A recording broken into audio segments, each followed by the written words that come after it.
This episode was produced on Darwell land. Sovereignty was never ceded. This podcast is recommended for mature audiences.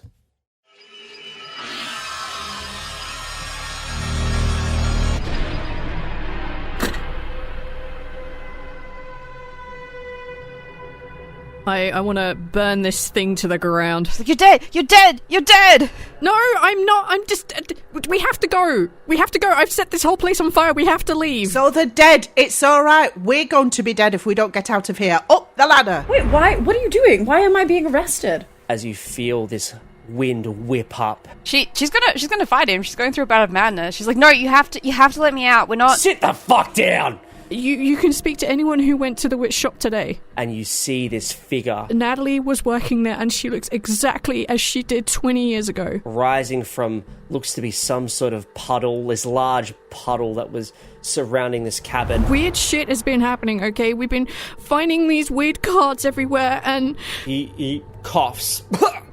And this thing falls out of his mouth. And you all see this. He opens it, it's upside down. And you can see the devil. If you looked at the shop, there's a dead woman down there who's speaking the voice of my sister. Everything is fucked up. Just go through our stuff, put it together. You're not fucking stupid. Too many crows.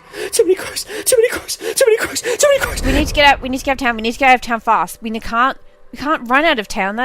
We need something fast. We can find literally any other car that isn't the police car. That is the most obvious, recognisable thing in the world, and it has a bullet hole in it. Even I'm not stupid enough to steal a police car. Marcey pushes you both off and grabs the door handle of the police car. This big guy falls out of the car on top of you. Sergeant Medwin has a bullet hole in his head. And further in the car, Mr. Pickman is looking at you.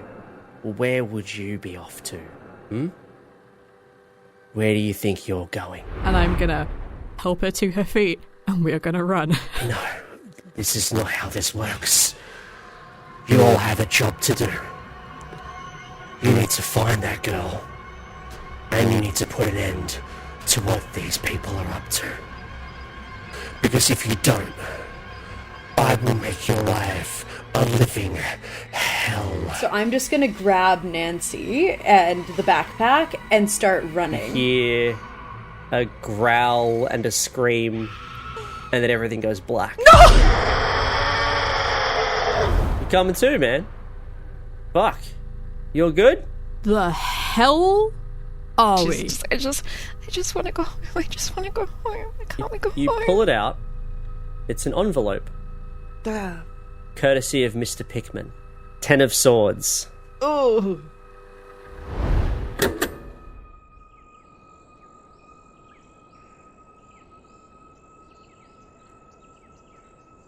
So, Marcey, as you wake up, or as you sort of rouse to, you've just sort of woken up crying, you get this feeling that you've lost something. Don't know what it is. You check your pockets. You've got everything that you had when you last had memories. But you feel as though something's been taken from you. Something close to you has been taken from you. You know in your heart there's no way you're going to get this back. And you just feel this profound sense of loss. This deep, empty loss. And when you wake up, you think of that. Nancy, in regards to your insanity, it's the morning, so your immediate insanity is washed away. You've slept it off essentially, in a way, but you feel this. You feel the sense of cynicism. I think your interaction with Mr. Pickman last night made you realize that, like, the world is a horrible place. You've spent the whole day yesterday sort of running around Bundagee. You had hardly any help. No one at any point stopped and checked if you're okay, except maybe the doctor. And you just feel so cynical. You feel numb. as if the world is an uncaring, pointless place. And it troubles you. It deeply troubles you. But you also have another thought in the back of your mind. It's more of like if nobody will help me, I'm just going to do it myself. And I think it also kind of stems from the fact that, you know, you're here, you're trying to give Marcey support, but you're probably also feeling really low and really down, and no one's asking about how you're feeling.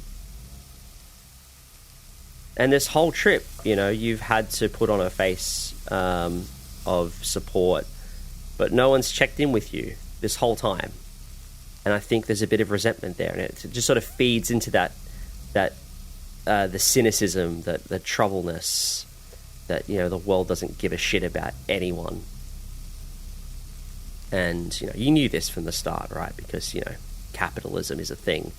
But it's really hitting home now just how uncaring the world is. And I think that's what you're feeling when you sort of come to your senses properly, when you properly wake up and you sort of comprehend what has happened here as you hold this card in your hand, this Ten of Swords, of this man being stabbed, you know, multiple times. You sort of think, well, go figure, I guess.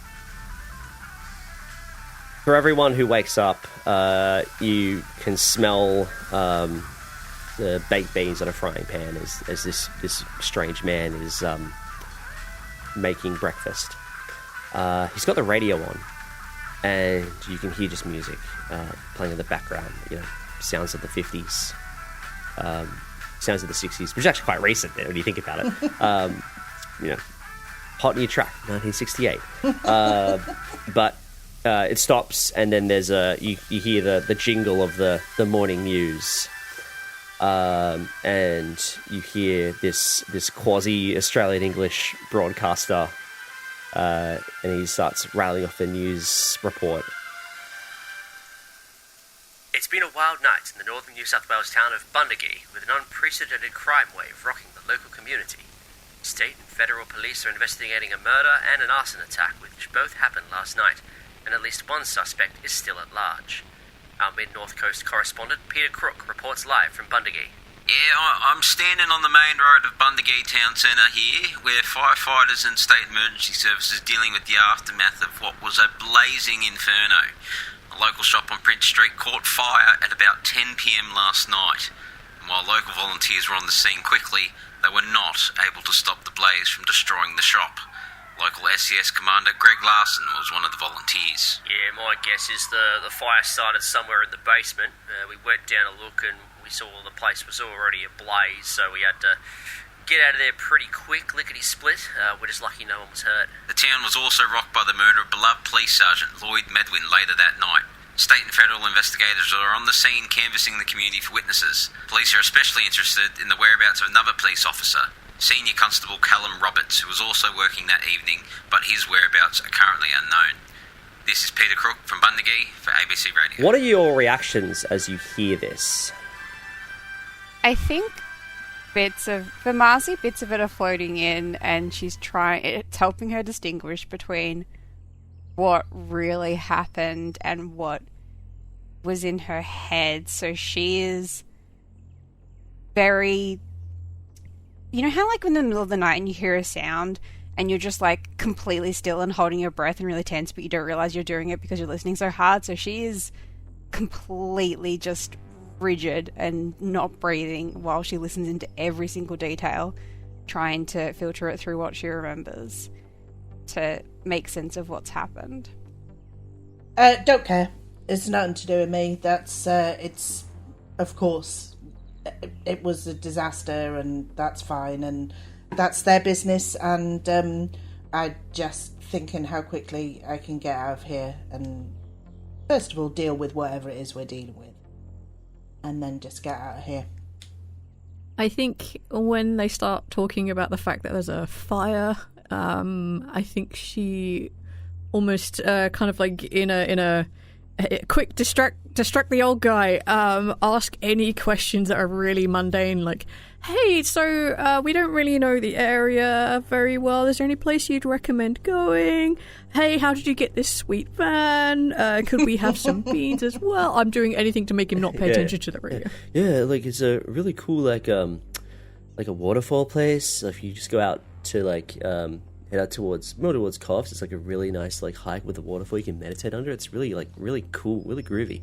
Oh yeah, you can have some beans, absolutely, man. Oh, thanks. He's just listening in the background. Oh man, fuck, it's pretty fucked what's going on around here, eh? Fucking hell. Is it safe for us to be here? I mean, do we have to worry? I mean, like, I guess as long as you're not a cop or you're not fucking, a witchcraft shop. I mean, this place is normally pretty groovy, man. Like, this place is pretty chill. Like, it's...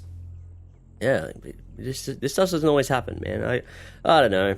Must be the crazies coming in for the fucking festival tonight, whatever. Oh, there's like a festival tonight? That's kind of cool. Yeah, the winter solstice thing. Everyone's excited about it, you know? Have you, been to one of those before? Oh, yeah, I go every year. There's, it's pretty cool, man. It's just, like, a lot of people coming out from outside of town and that sort of thing, but you know what? It's, as I said, bringing in the riffraff from Byron and Coffs and Lismore and all that, and they're all, they're not always about peace and love, man. Some of them just want to get drunk and break shit, It's just not cool. It's just not cool. As he gives you a plate of beans, there's no flavour in the beans. It's just beans. I don't know if you like beans, if Abby likes beans, but yeah, it's fine. It's free food. Beggars can't be choosers. Yeah. Diana, how you going? I think I'm still mostly just distracted by thinking about what Mr. Pickman said and like where we are, because like from a physical standpoint, like we're here, but we've been we keep waking up, and I'm distracted. I'm very distracted. So like I sort of look up and I'm like, Abby, where the fuck did you get beans? Oh, it's just a very nice, very cool... Sorry, I never caught your name, man. He sort of says, Oliver. Yeah, the nice guy Oliver, the one who kind of saved us from the middle of the street. Yeah, it made some beans, man. Right. What? we had a bit of a doozy of a night, Oliver. I'm sure you've been there. Yeah. Yeah. Give me a psychology roll, all of you. Marcey has rolled a 4, which is actually a pass. Oh, damn, dude. Incredible. Unsurprisingly, I have failed. I have a normal pass. Normal pass? Okay.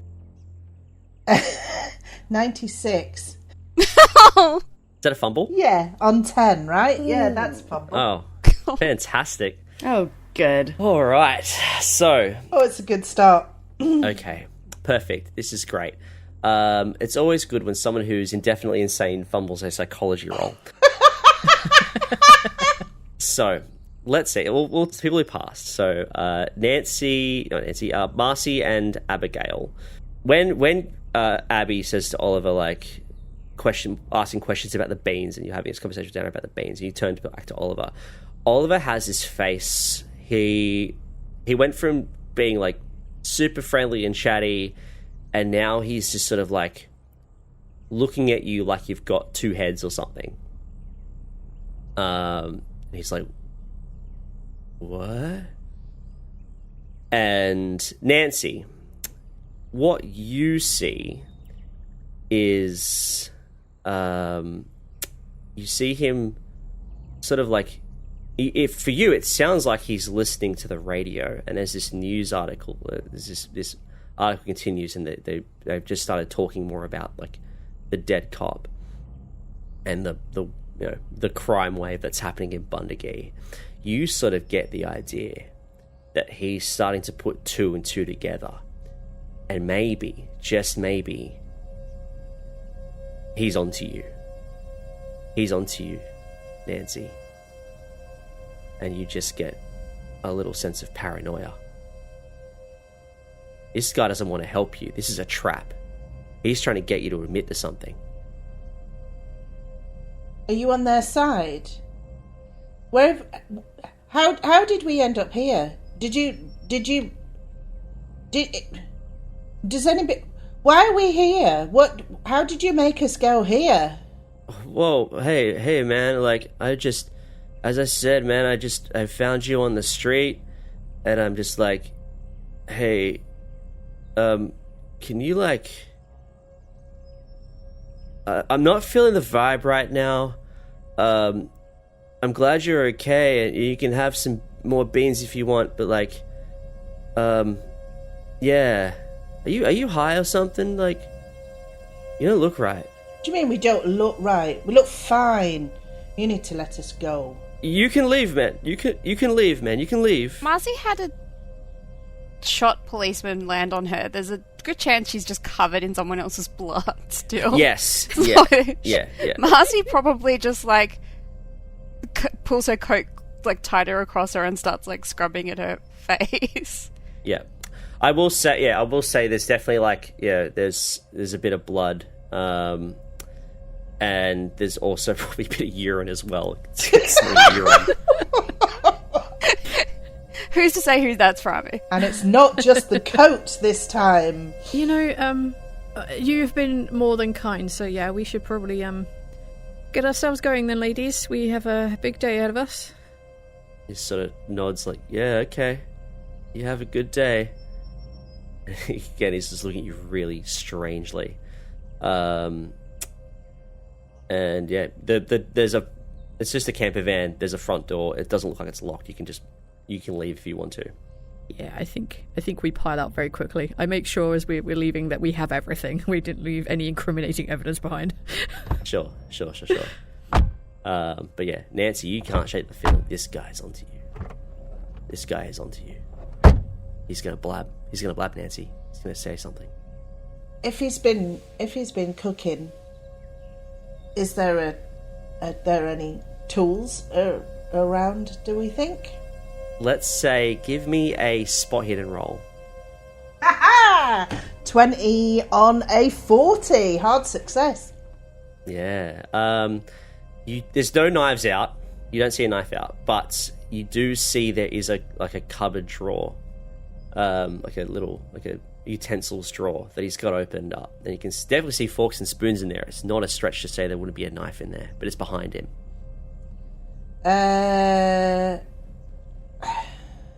I'm gonna go for it then, obviously. So it's behind him. I've got to push him out of the way to get to the drawer then. Yeah. So I think everybody's packing up and being nice and leaving, and let's hope he's briefly distracted because I'm pushing him out of the way because I'm going for the knife.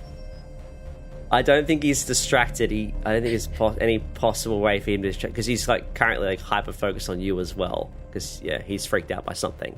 But yeah, okay. If you want to push at him and go for the knife, give me a fighting brawl roll. This is a maneuver. He's fumbled.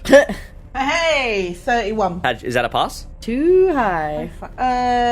It's only just. I could push it. Oh, he's fumbled. Oh, he's fumbled, so I don't need to push it. No, you're fine. Okay, cool. So I think what's happened is you sort of ran at him. Yes. And he has... You've tried to get out of the way, but because you failed, he's caught you, but the sheer force of you sort of running at him has sort of pushed him back, and he's like lost his balance, and then his head has just hit the sink, like his little sink setup, and you just hear the crack of like skull on metal. And I'm going to give him a constitution roll to see if he stays conscious, because he's fumbled. He immediately you hear like a crack of skull, and you probably see a little bit of blood and sinew on the kitchen sink as he sort of slumps forward unconscious. I'm a monster.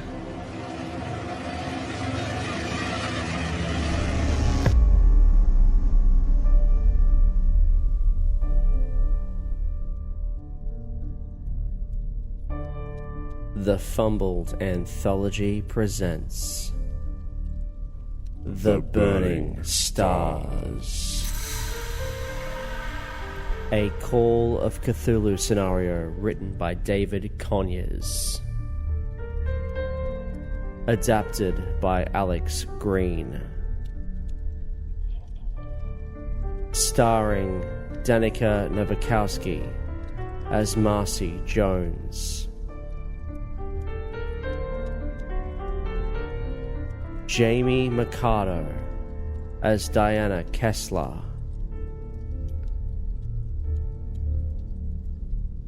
Introducing Liz Dwyer as Nancy Cartwright. And special guest from the sprouting actual play podcast, Volonda as Abigail Waters. Alex Green is your keeper of arcane lore. And everyone else.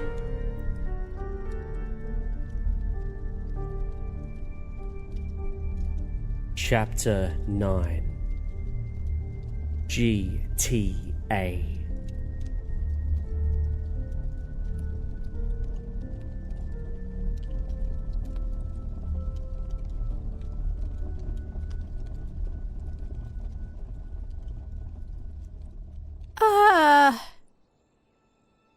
We should leave, Nancy. We should leave. Let's get in a place where we can yell at you properly. Come on, let's get away from the crime scene. And I'm just gonna reach out very slowly and gently and just offer my hand upwards. I'm not gonna touch. I'm not gonna take anything from you. Just like, let me just help you out of the van. No, not having it. I've got to search this van now. There's got to be something that gives me a clue to how badly he's screwed us over. There's got to be something here. For what, Nancy? What? Why did you attack him? He's told them where we are. He's told that they're coming. Somewhere here. We can find out what he's done and what he said about us. I'm searching the van. So if we go with the idea that he has told them where we are, then we should run as fast as possible, not spend time looking for evidence of it. You can run, I don't care. You go. There's something in here. There's got to be something. There might be some petrol. Do you think there's some petrol? Are there keys? Yes. It's a camper van. It's got keys in it. Yeah. Are we about to GTA his vehicle? Yep. Yep. Clearly haven't learnt your lesson from last time. We do need another car. I should know, you have. He's been reported stolen. Exactly, not him. Marcey, my girl! So, Marcey has a profound sense of loss. So, seeing someone get knocked out in front of her, she's just like, yeah, this is what happens now. Let's just make the most of it and use the van. Alright. You know what? I think I'm a little bit more scared of Mr. Pickman and his shit than I am of the cops right now. So let's just... everyone back in the van. We'll close everything up. We'll get driving and we'll get somewhere not here. Okay. Where are you headed? You headed back into town? Are you headed, like, away? Like, where do you want to go? I want to do what Mr. Pickman said. I don't know where to go for that, but that's where I want to go. Okay. All right. Can we... There was more stuff in the backpack, because we just threw a bunch of stuff in the backpack that we haven't searched yet. So, if someone gets in the front seat, I think Marcey will start searching through the backpack, because there's a small chance that the thing that she's looking for is in the backpack, so she'll do another thorough search of the backpack. Yeah. So, you look into the backpack. You pull out... You've got the camera that you picked up from Northeast House. And it looks like just like a normal film camera. And you know that there's likely film in here. And if he's taken any photos, then, you know, you might be able to get those developed. You also find in his notes, he's like pulling out notes, you do see, and there's probably something you might have missed because you were focused on the photo. Actually, give me a library use roll if you can find it. Let's do that. I think that's fair. Oh, that is 89. Think I failed all of my library use rolls, even though I am the biggest nerd. Okay, So you're looking through these notes again. You don't see anything, but you also pull out a book, and it's in German. And I don't think you know where this book came from, Marcey, but it is a very, very strange-looking tome. It's quite thick, and the book itself, the cover of the book, has quite a disturbing image of a multi-armed form, and the title of the book, which I don't think Abby saw, it looks like it's in German. Do you have any German? Marcey does not, but do you have the... I'll give you the German title. Yeah, could you give us the German title? Unaussprechlich Konten. Sorry for any German listeners, I've destroyed your language again. The only German I know is, my name is Danica, I don't speak German. But I'm getting the feeling from... I don't know if Marcey... No, Marcey's been a nerd. Marcey's been to university. She might know that that English has Germanic roots, and that Colton might be similar to Colt. That was my vibe. Yeah, tell you what, you can give me an education roll. If you can give me a hard education roll or an extreme education roll, then I think we can say you know just enough German to read the title. I didn't get a hard one, unfortunately. I got a hard 39 on an 80, so fucking nailed it. Yeah, great. Diana's met a German, and while you probably again wouldn't be able to read this book for the life of you, pretty sure you can say that Colton is German for Colts, and the first word has to do with names or lack of names, something like that. You could probably... It is a backpacker town. I don't think it would be too hard to find a German in town to translate this book for you. It's quite long, but he could probably at least give you like the cliff notes, I guess. Imagine just like rocking up to a pub and being like, "Hey, can you read this cult book for us?" Just ignore that one of my friends is covered in blood. We're not in a cult, we swear. But yeah, if you want to, you can skim through the book if you like. You'll see the cool pictures. I will say, though, that might cause some sanity loss. Marcey will absolutely look through the pictures, because there is a small chance that, even though she doesn't understand what it is, that the thing she's looking for is in the book. So you start looking through the book, and you skim through, and it's all in German. Nothing here makes a lick of sense to you.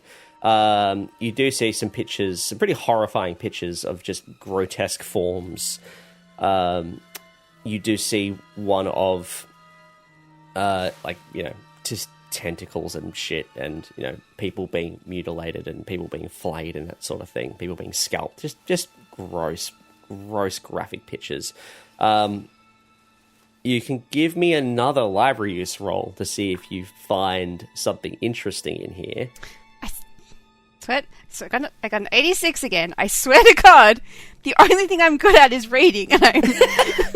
No, So nothing about this book stands out except for, and you need a library use for this, but except for the very end of the book, someone's written something in English, and it just says Star Pools. Star Pools. Starpools. Is that a place? Could be. Is there like a map or an atlas or something somewhere in the car? Yeah, I'd say there would be. Yeah, okay, I'm gonna grab that and start kind of frantically pawing through it to see if I can find a place called Star Pools. Give me a navigate roll. Yeah. Oh, that is unlikely to be a success. Oh, can I push it? You absolutely can push it. How do you want to push it? I'm gonna make... Who's driving? I think because everybody in the back was either searching for things to give evidence or looking at the books, and I'll be the one driving. It makes sense. Okay. Yeah, okay. Have you actually started driving, Abby? I think there is a hot moment where I have the keys and I'm sitting in the front. I'm like, fuck. But then eventually I'll take off. Yeah. Okay. All right. We haven't started driving yet. Okay. Is that what we're saying? Or are you currently... The car is in motion now? The car is in motion now, but it probably hasn't been very long. Okay, sure. All right, so we'll say push the roll. Abby's going to start driving. And then if you fail the roll, something involving the car will probably happen. Let's say that. Okay. Diana, would you like to push the roll? I would. Okay. Give me a navigate roll. Can I spend luck? You cannot spend luck on push rolls, unfortunately. God. Okay. Again, failing forward. You do find a reference to star pools. So you're searching through this map, and you can see there is a trail that is listed somewhere, sort of like the northern, say the eastern part, eastern wood forest area, just outside of Bundagee. There is a trail called the Star Pools Trail, and it looks quite long. You probably look at it and think it's maybe like 5 or 6 Ks. It's a couple hours hike in and out, right? So you spot it. I want to look kind of just around the trail as well to see if there's anything that makes this interesting or remarkable. Yeah, I think we. Yeah, so you around that you can see that probably the closest road is Farm Lane. Whoa. I'm gonna turn to the back of the car and just see what state Marcey and Nancy are in at the minute. Yeah, if they seem like they'll be able to process this kind of information, or if maybe I should just talk to Abby about it. Marcey's probably looking at a very grotesque, probably transfixed on a very grotesque photo of a man getting his testicles ripped off, and Nancy is scanning the this poor man, this unconscious man's bedroom, like his bed, like ripping the mattress up to look for any evidence to see that this guy's in a conspiracy. And Abby's driving the car. Now, Abby, as you're driving slowly because there's people in the car that are not strapped in. And as you're driving, you hear a woo! And you look in the rearview mirror and you can see there's a police car. Are they flashing me, or are they just they're flashing you, as in the lights and sirens are on and they're trailing behind you. How bad does it look in the back if I look up at the rearview mirror? Is there obviously an unconscious dead guy in the back, or? Well, we didn't say he's dead. He's unconscious. And then there's everyone else is sort of looking at stuff. Guys, I think we're gonna have to pull over.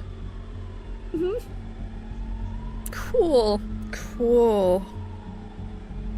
I pull over. I don't think I can outrun them in an RV. Yeah, sure. You pull over. and then the police car also pulls over. Shit. I was hoping you're just trying to get by. When the car is stopped, Marcey will look down at herself and then run over to the unconscious man and cradle his head in her lap to be like, oh yes, it is this man's blood on me. I am looking after him. Sure. He fell. Yeah. No problem. You see this police officer get out of the car. It's a woman. It's rare. But she looks like she's got that face. She's not going to take any prisoners here. So she gets out of the car and you see her approaching. And she looks at Abby, who's driving the car, and says, got any ID on you? Yeah. I bring out my passport. Yep. And she will look at it, and she'll look at you, And she'll say, all right, where'd you get this? The British Passport Office? My, issuing office is right there. It's London Greater Area. Okay. Do you have any idea, like, this doesn't look like you? Pretty sure it does. I want to look in the mirror. Do I look like me? You look like you, yeah. Okay. Look back, I was like, that's me. No, it's not. It's Abigail Waters. It's me. Okay. When was this photo taken? About 8 years ago, I guess. Let's do this properly. Let's ask for a persuade roll. I'm gonna need a persuade roll. Oh, I'm not traditionally very good at this. Can I help you be persuasive? I would love help being persuasive. Great, because I just rolled a hard success. I'm gonna specifically ask Abby for a persuade roll. No. Fair. So, what if one were to push the roll? Yeah, you can push the roll. How would you push the roll? I am a fairly well-educated woman. My job, English woman, used to be very much documenting and histories, which means I'm probably really good at remembering lines of numbers and letters, and I just rattle all of the information that's on my photo card. Yes. Okay.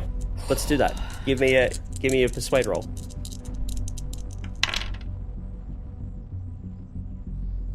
I rolled exactly the same number. I rolled 64 twice. That's a fail. Oh dear. Oh, let's get arrested, guys. This is how I go out. Oh, again. Yeah, so she looks at the photo and says, this doesn't look anything like you. But I guess the information you said is correct, so I don't have time for this. Did you see anything last night? There was a police officer murdered here. Did you see this at all? No. We were just, out having a girls' evening. Yeah, nothing much really, I don't think. Right. Okay. Look, just try and avoid the area if you can. There's some crazy people around. And she gives it back to you. Thank you.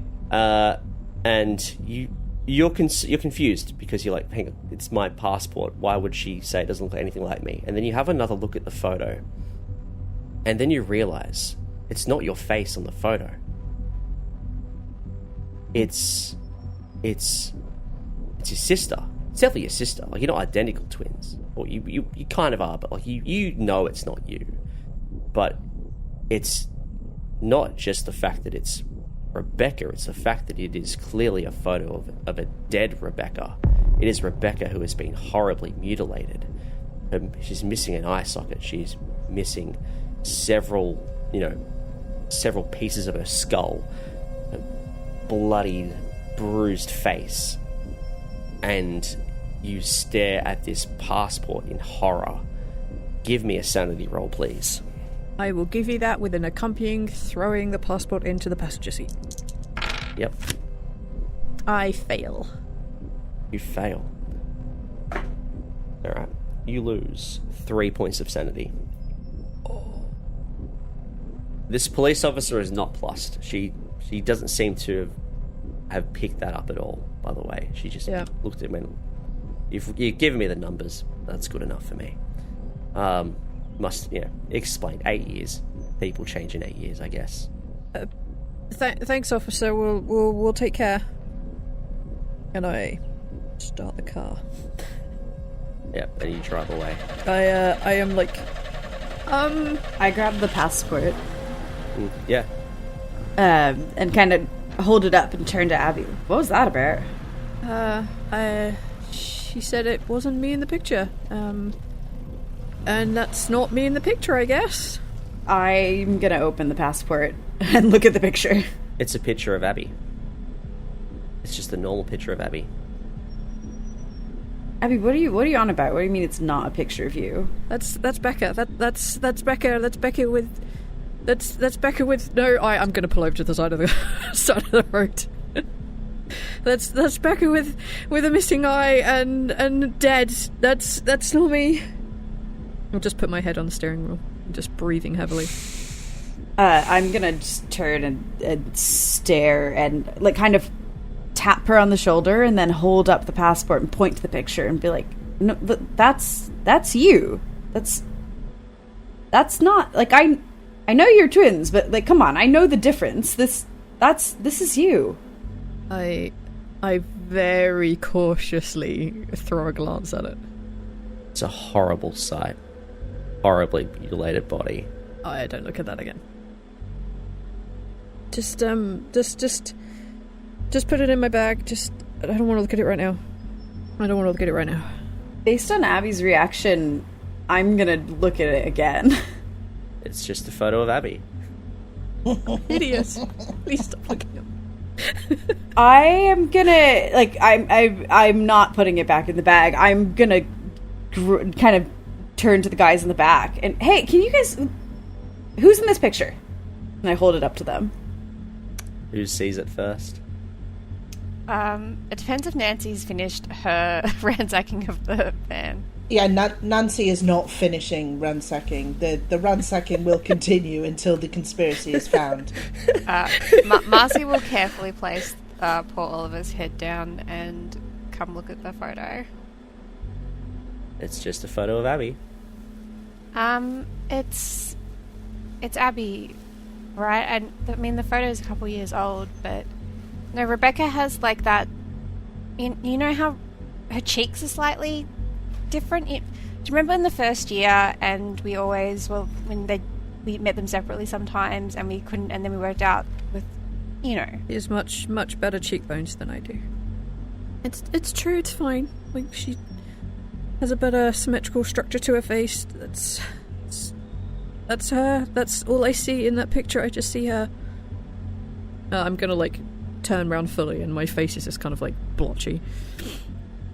We need to figure out where to go. We have to figure out where she is and what the hell this Pickman guy wanted. Do we have any idea on where we're going? I'm completely lost in thought, just trying to figure out like what Abby, because like I think I've clocked that like whatever Abby was seeing on the passport is not what we were seeing on the passport, but I don't know how to resolve that, and so I've just fully zoned out trying to figure out like what the hell is going on there. But I'm gonna snap out of it. Right, sorry. Farm Road. You remember? We're going to Farm Road. Okay, Farm Road. All right, navigate on. And yeah, like all very slow, deliberate movements of putting it back in gear, getting the engine going again, like tootling off in the direction. Do you need someone else to drive, Abby? No, I'm fine. You need to keep an eye on the unconscious guy and see what he was up to. Yeah, you guys keep working on what you're doing. I'm fine. I'll be fine. Marcey goes into the back to find Nancy. He's like, "Do you think he stole something from us? I feel like I'm missing something." I just dismiss you completely. I've got a job to do here. The ransacking. It's very important. So, Nancy, you have ransacked this place, this room, this little camper van, completely. You've turned it upside down. There's nothing here. There's nothing here at all. I will probably say at some point you probably are resigned to the fact that the evidence you are seeking is not here. But now you have an unconscious man to deal with as well. In fact, I'm going to give him a constitution roll to see if he wakes up. He starts to stir. Let's see here. Oh, no, he's still unconscious. Marcey will wet a towel or something and put it on the back of his head. That's very kind of you. Does he have any drugs? I don't think it would be too much of a stretch to say he's got a fuckload of weed. Not a fuckload, but he's got a good amount of weed. Okay, that's going in the pocket. You probably find that during the ransacking. Yes. Still looking for a knife. Oh yeah, you find a knife. Yeah, okay. There's a knife in the. Yeah, there's a knife in his drawer. All right, I've got a knife in one pocket and weed in another. You start driving. You head through town, and it is a hive of activity. there is a large contingent of police, firefighters, SES sitting outside of this witchcraft shop, which has been destroyed, completely torched. It is a miracle that no other shops appear to be affected beyond superficial paint damage. Whoa. I'm going to ask a very not living in Australia question. What the hell is SES? Oh, SES is State Emergency Service. So, they're the people that you call when a tree falls on your house. So, yeah, they would have almost certainly, they usually also look for missing people. So the SES probably would have been involved in looking for the hikers. So, the missing people that you were with, right? Rebecca included. Yeah. So as you drive past, you see all the emergency services are outside the witchcraft shop. There are police everywhere. Looks as though they've come in from out of town to sort of just talk to people. As you're driving on through the main drag, you get to like a pedestrian crossing, and you see Joel. He's walking around. He's like sort of walking along the pedestrian crossing, and he looks pissed as well. And he's like he's fucking fuming. And you see him sort of walking across the street to sort of, I guess, go harass more shopkeepers. And I'm assuming you keep driving. Yeah, I have no intention of tangling with this man again. Yeah, sure. Yep, that's fine. You drive past the Imperial, which is where you were near last night, and you can see a bunch of people in orange vests are getting ready to once again go out and look for the missing hikers. And they're sort of getting their assignments. So they're all standing around the pub with like little pieces of paper in their hand or whatever, and it looks like they're planning to go somewhere. Handing out, you see people like handing out food and stuff to them and all that sort of thing as you keep driving through. And yeah, eventually you head back out of town. You're sort of back in suburbia, and then the suburbia washes away into rural. And as you approach Farm Lane, it's less of a lane and more of a dirt road. And you start driving through. And the houses are quite sparse. It's a very country area. A lot of hobby farms and that sort of thing. And when you arrive at the entrance to this, you see like a little sign that says Star Pools to the right. But you also see like an SES car that is sort of standing at the side of the road. And you also see, as you're driving past on the other side, you see a burnt out house, which the letterbox at the front says 31. You're probably looking for it. Or at least Diana's probably looking for it, a little aware of what happened, what they read yesterday. And you can see a little mailbox says 31, and then further out you can see this house that has just been burnt to the ground. And there's police tape over it and that sort of thing. I first of all pull over, because I think we're roughly where we're meant to be, but if there's like maybe a police presence around, I don't want to be like up in their shit, so I'm going to just pull over to one side. I think we're here. I'm going to pull out the map and start trying to figure out if I can place where we are relative to Starpool. Starpools. Yeah, so again, you can sort of see there's like an outline of a trail, but it doesn't give you any information on the trail, whether it's like a hard trail or a long trail. It's sort of, don't really know where in the Starpools you're going, or the Starpools trail you're going, but yeah, it sort of leads up that way. Are there any like signposts? If it's like a well-known trail, often they'll have little posts up saying, "Hey, it's this way." Do we see any from where we are? No, you probably do see like just like a little like worn down sign that says Starpools, like a street sign, and it's just pointing in that direction. But you wouldn't see it unless you're specifically looking for it. It's one of those things where it's not like obvious. Yeah. Yeah. Okay, so we made it to this farm place. What now? Is there anything left of the house for us to look at? I will say, like, the house looks structurally stable. It's just been burnt. Like, it looks like a house that's been burnt. It doesn't it's not like a nuclear's hit it or anything like that. It's just like a burnt out house. Other than the tape, is there actually any police or SES presence or anything like that here? Not that you can see. Right. I mean, it looks stable enough. Maybe we can just poke our noses in, have a look. Can't hurt, right? Yeah. On the off chance that Oliver wakes up while we're off on our little adventure, Marcey will write him a little note that just says sorry and pop it near him. Okay. Just like from some bit of paper that she finds. That'll make up for everything, right? Yeah, totally. Mm-hmm. She has a very lovely penmanship. I bet.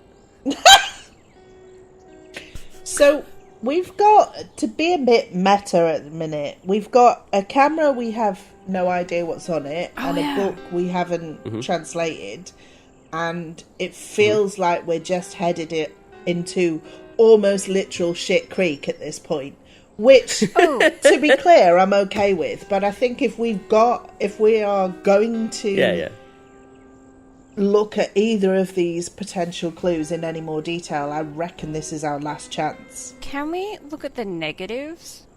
Oh, my sweet summer child. It's like developing film is going to take like a long time, right? Yeah. No, so I looked this up. You can actually, in 1969, photos were at a place where you could get like a commercially grade photo in and out in like 2 hours. If you like paid enough money, you could do it in 2 hours. There's like, other ones that are like more like 24-hour shops, but I would say Bundagee is enough of a minor, like a regional town that they would have a photo shop, and that would have like a pretty quick turnaround of the Photoshop if you wanted to do that instead. The problem I've got is me, Nancy, is Fruit Loop and has only one mission, so me, Nancy, is not going to suggest that at all. Sure. Can you look at unprocessed? Because I know that if you open a camera, it messes up like the untaken negative. But can you look at like an unprocessed negative? I'm going to take some liberties here and say I think with the right role, you would know how to do that. So maybe if you have like a photography role, otherwise like a hard education role, I think would be enough to be able to look at the negatives. Education is my best skill, so I'm sure to fail it. The problem, the real world problem is until the film is developed, there is no negative. Developing a film turns it into the negative, and then you print from the negative. So what we've got basically is raw film, and the second we open the camera, it's dead. Yeah, that's right. Yeah, okay. I think now we've come to a stop and we're looking at that and we're kind of having to like begin to focus ourselves again. I think Abby's gonna turn to the group and she'll say, okay, we're here now, so let's go check the burned house and see what we can find. But if you guys haven't had any luck with that book that I liberated from that creepy ass cellar, and we have photos that you guys said we haven't seen yet, maybe while we're here we take the opportunity to look at the house and then we head back into town and see if we can get the book maybe looked at a little bit more, and then maybe the photos looked at. Did anyone see if there was a photo shop that did it really fast? Maybe? I only packed my Polaroid camera. Well, when we head back, we'll have a look if we can find someone who can help us. Maybe even figure out a bit of this book. I mean, maybe we'll go through this house and we'll found an obvious trail saying that Becca was here, and we can follow that. But I don't think we're that lucky. So, yeah, we'll We'll check the scene here, and then we'll head back in town and figure out if we can figure out anything. Also, there was that place that we saw when we climbed out of the cellar. Maybe that's a real place, and maybe someone knows where it is, so we're not completely out of options. I was going to say, wasn't that like a... This is Danica. The vision that we saw when we came out of the cellar, wasn't that like a cabin in the woods kind of thing? I assumed that was going to be out here in the bush. Yeah. The structural integrity of this building doesn't look like that creepy-ass cabin in the woods we saw. No, it does not. Okay, yeah, it does not. No.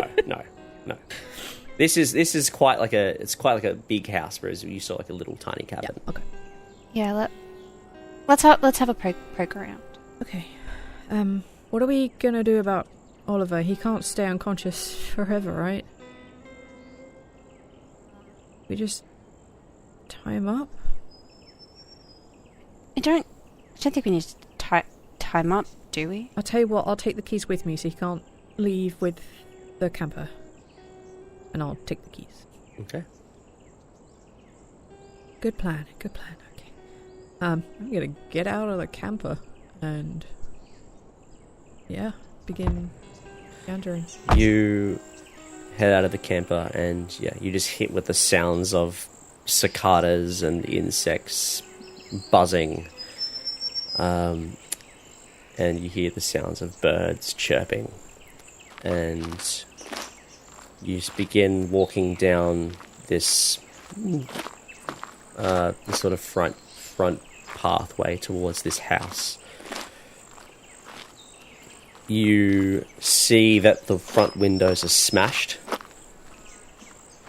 and you can also see that there's bits of graffiti in amongst like the burnt out wood. The front door is gone. Looks like it's been burnt away. So you can just sort of walk on in. You can see the inside of the house is also from standing outside where you are. You can see like the inside is. You can see the wood is singed, but it doesn't look unstable, at least from where you can see. What do you do?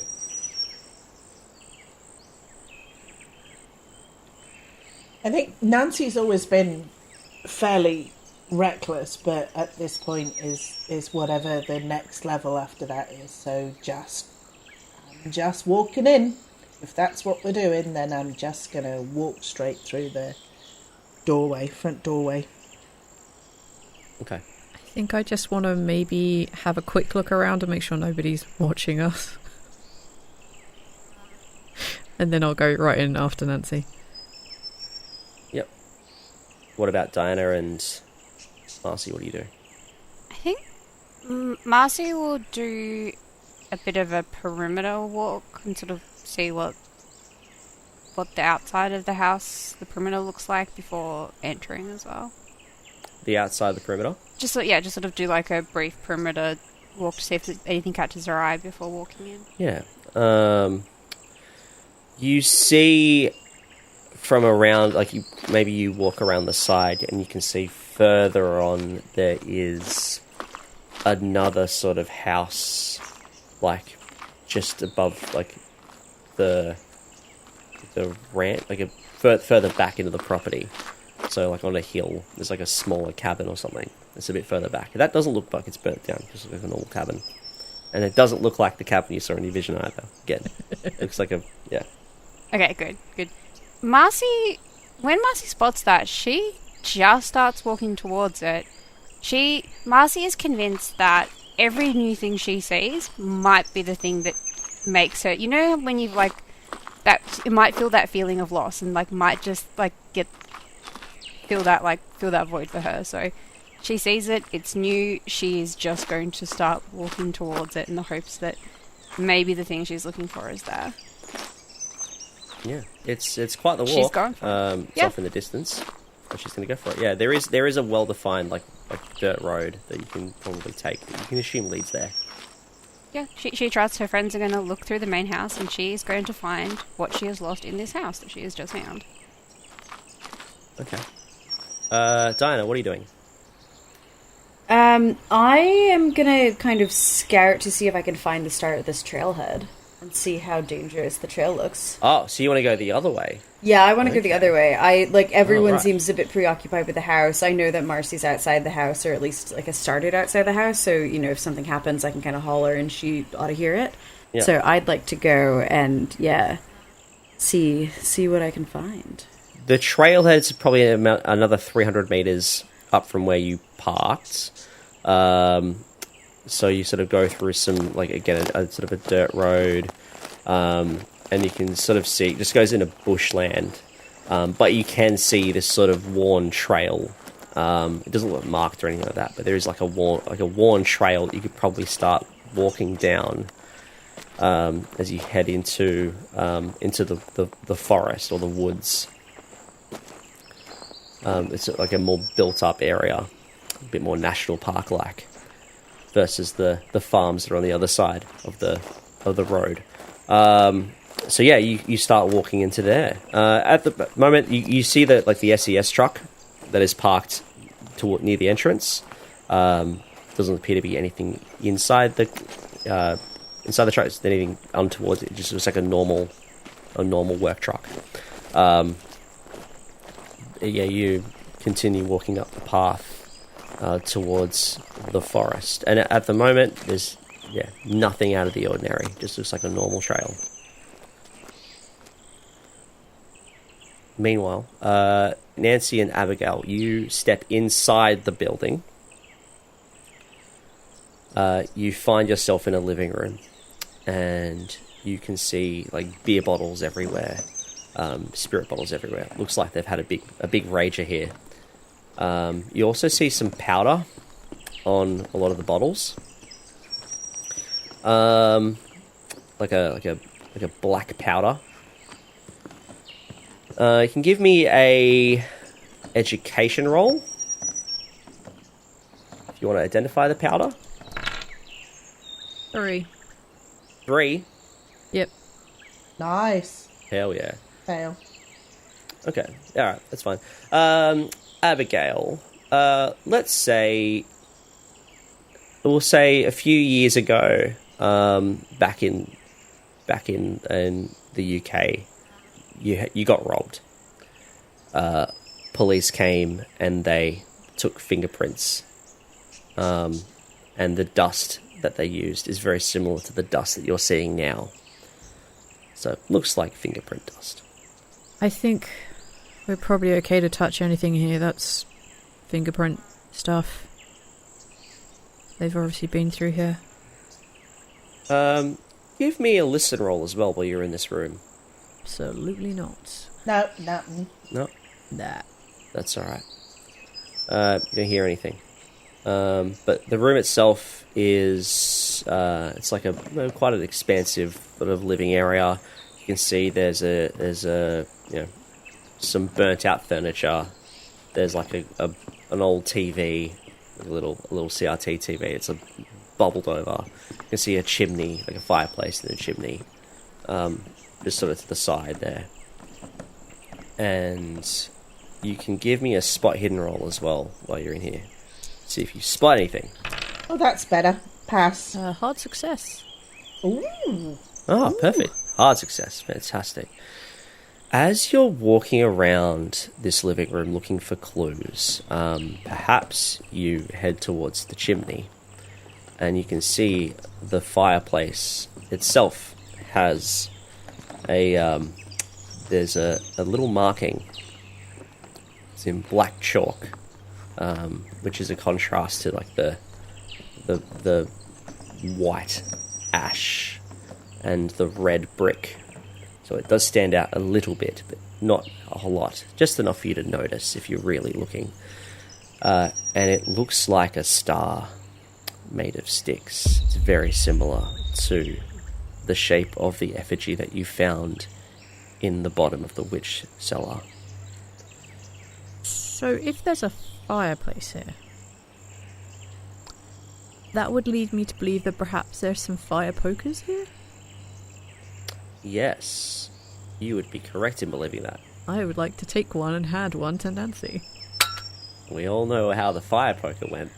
And as you're in this chimney, I don't think you need a listener for this. You start hearing a noise from inside the chimney. I nod to Nancy because I assume we're both hearing this. Yeah, if you're both there, yeah, absolutely. Yeah. I kind of nod to you and like lift my weapon up, and then hoping that you're going to do the same, and I'm just going to try and shove my fire poker up the chimney. So if there's anything in there, it'll get rammed instead of me first. Yeah, it sounds like a knocking. It's like a knocking noise. Like someone's like knocking around in there.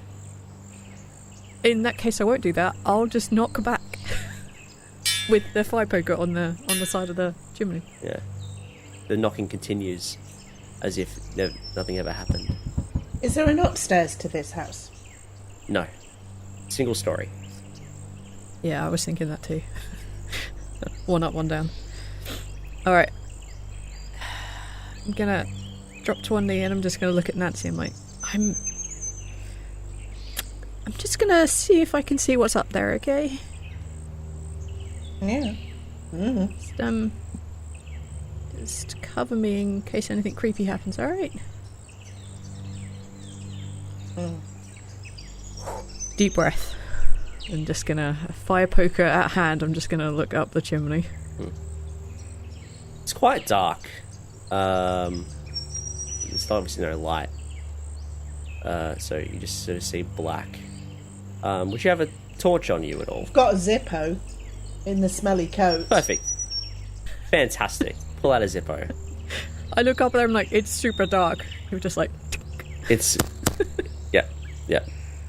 And the Zippo works like a charm. Lights up the chimney. You can see, looks like a boy. Like a 20-year-old boy that is upside down in the chimney. You just see a face of terror as he's trying to crawl down the chimney. And he looks terrified. You can see scratches all over his body, and he's screaming. You can see he's trying to scream, but he can't. He's like, he's trying to breathe, but he's stuck. He's stuck in there. And then you hear this violent wrench as this boy is pulled back up the chimney. And you hear one final scream. And then nothing.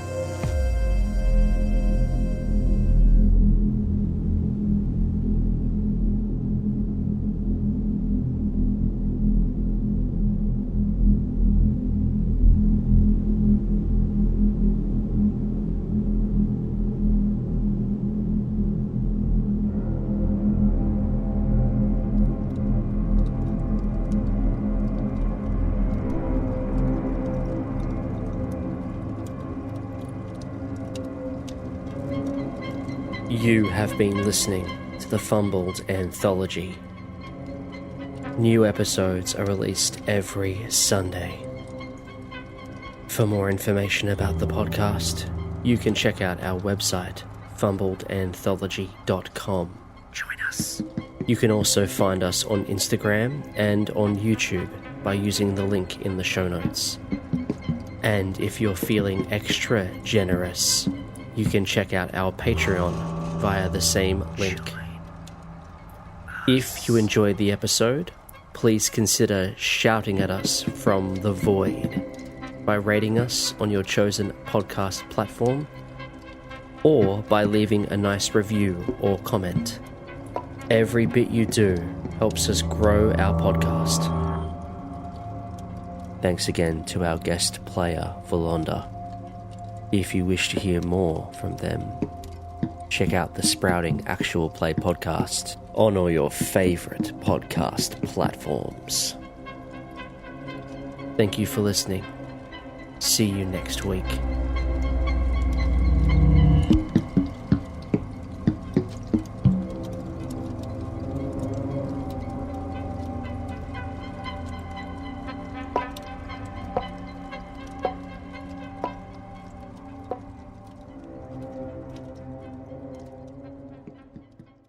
He is probably average build, so let me just grab my notes to find out what your build is, because I wrote this all down.